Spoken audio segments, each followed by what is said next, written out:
Merci, merci, on m'entend.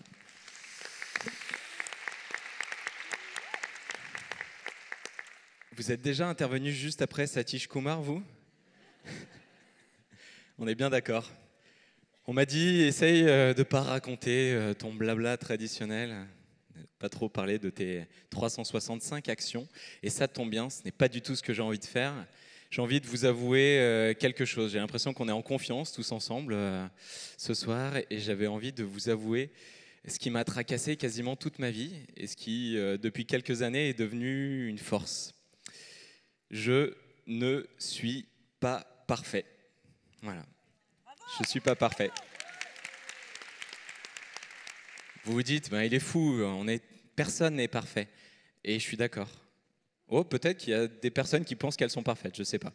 Toujours est-il que ça m'a pesé quasiment toute ma vie. Ça m'a vraiment, vraiment pesé. J'avais l'impression d'être imparfait, d'être incomplet. J'avais l'impression de poser trop de questions, de tout remettre en cause trop souvent.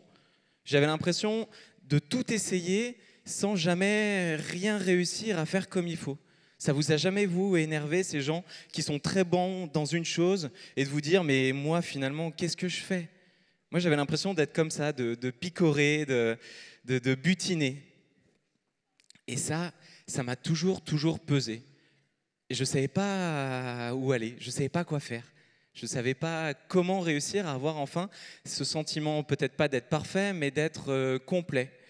Et donc du coup, la meilleure solution que j'ai trouvée, c'était de sortir de ma zone de confort. Et Olivier l'a dit, je suis parti travailler dans des missions de solidarité internationale, notamment deux en Colombie, à Bogota, et ensuite aux Philippines. Et là-bas, j'ai eu des déclics qui m'ont chamboulé à tout jamais. J'ai découvert, j'ai vécu dans ma chair en Colombie ce que c'était un pays où 1% de la population possédait 99% des richesses. Et on a beau le savoir, on a beau voir des documentaires sur le Rana Plaza, on a beau entendre que les nouveaux maillots de l'équipe de France qui vont être vendus au bas mot 85 € sont faits pour moins de 3 €, main-d'œuvre et matières premières comprises. Mais le voir, moi, ça m'a saisi. Quand j'ai expliqué à Christina, avec qui je travaillais, qu'elle gagnait moins de 10 € par jour pour faire sortir des centaines et des milliers d'euros de survêtements en cousant 12-15 heures par jour, ça m'a saisi. Je suis allé aux Philippines juste après le typhon Yolanda, Haiyan, qui avait fait plus de 7000 morts, qui était à l'époque le typhon le plus rapide jamais mesuré, avec des pointes à 320 km/h. Et là-bas, j'ai vécu la réalité du dérèglement climatique. Nous, voilà, le dérèglement climatique, c'est un mois d'octobre où il fait beau. On est content de ce dérèglement climatique presque. On voit dans l'Express les champs de lavande en dessous du Mont Saint-Michel et on se dit, ce sera peut-être pas si mal. Là-bas, aux Philippines, il y a plus de typhons qu'il y a de lettres dans l'alphabet chaque année. Je fais une petite pause. Rappelez-vous le nombre de lettres dans l'alphabet. Vous savez, moi j'ai mis du temps. Hein? Bon, comptez-les pas toutes, il y en a 26. Toujours est-il que quand je suis rentré en France, je ne me sentais pas plus complet. J'avais vu ces expériences et je me disais, mais qu'est-ce que je fais? Qu'est-ce que je fais? Qu'est-ce que je fais? Je voyais en France, à côté de moi, des gens qui tiraient la gueule, hein, on ne va pas se mentir, avec ce triste record d'être nous, Français, le peuple le plus pessimiste au monde. Alors là, je me suis dit, il faut changer tout, à nouveau. Lancer dans des études, peut-être changer de métier. Et puis à côté de ça, j'ai été surpris, frappé en 2016 en rentrant, de voir à quel point d'un côté il y avait cette France immobile, râleuse presque, et d'un autre côté toutes ces alternatives qui étaient en train de fleurir.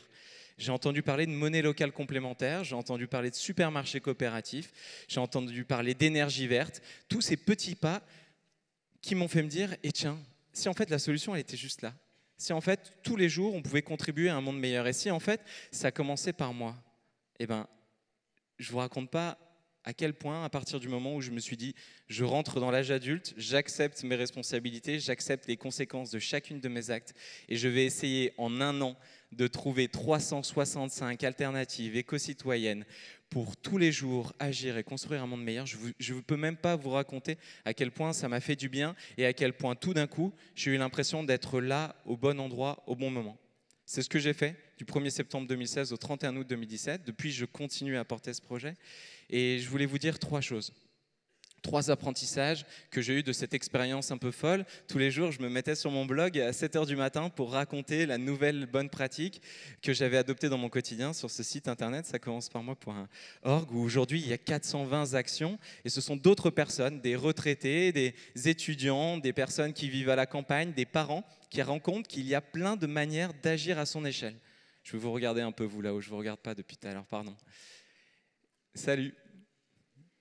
Et en fait, je me suis rendu compte, comme je vous disais, de 3 choses. Oui, nous ne sommes pas grand-chose. Oui, finalement, nous n'avons pas un pouvoir gigantesque. Et à la fois, en 1 an, j'ai réussi à diviser par 5 mon empreinte carbone. Un Français émet en moyenne 10 tonnes de CO2. J'ai réussi à descendre ce chiffre à 2.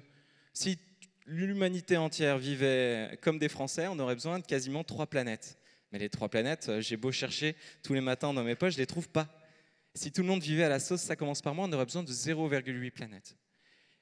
Ça, concrètement, c'est pas rien, même si ce n'est pas suffisant. J'ai réussi à diviser la taille de ma poubelle par 10, à diviser ma consommation d'eau par 10. J'ai réussi même à faire 300 € d'économie. Et ce n'est pas suffisant. Mais toujours est-il qu'aujourd'hui, je suis droit dans mes bottes au moment d'agir plus collectivement. Et quand je vous vois de vous tous, ça m'inspire. Au-delà de ça, je me suis rendu compte que cette imperfection qui m'avait tiraillé toute ma vie, c'était une vraie chance. C'était une opportunité. Là où je pensais que c'était quelque chose qui me pesait, en fait, c'était quelque chose de libérateur. Pourquoi ? Parce que ça me donne l'occasion d'apprendre tous les jours, de devenir un petit peu meilleur. Et ça, c'est pas rien. Voilà, cette imperfection, c'est devenu mon cadeau, de me dire, voilà, qu'est-ce que je vais pouvoir faire demain ? Et c'est devenu un jeu, et c'est ce qui me fait arriver à mon 3e point, mon 3e apprentissage, c'est que agir à son échelle, ça fait un bien fou, bordel. Ça fait un bien fou, ça me rend heureux comme jamais je l'avais été. En accumulant toutes ces petites actions, on se sent enfin acteur. Toute ma vie, j'ai eu l'impression d'être spectateur de mon monde, puis consommateur, et aujourd'hui, je suis acteur. Voilà.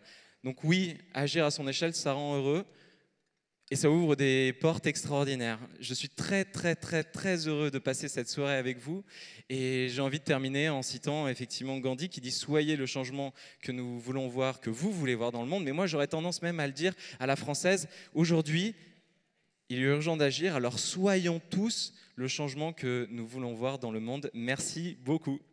Bonne soirée à tous.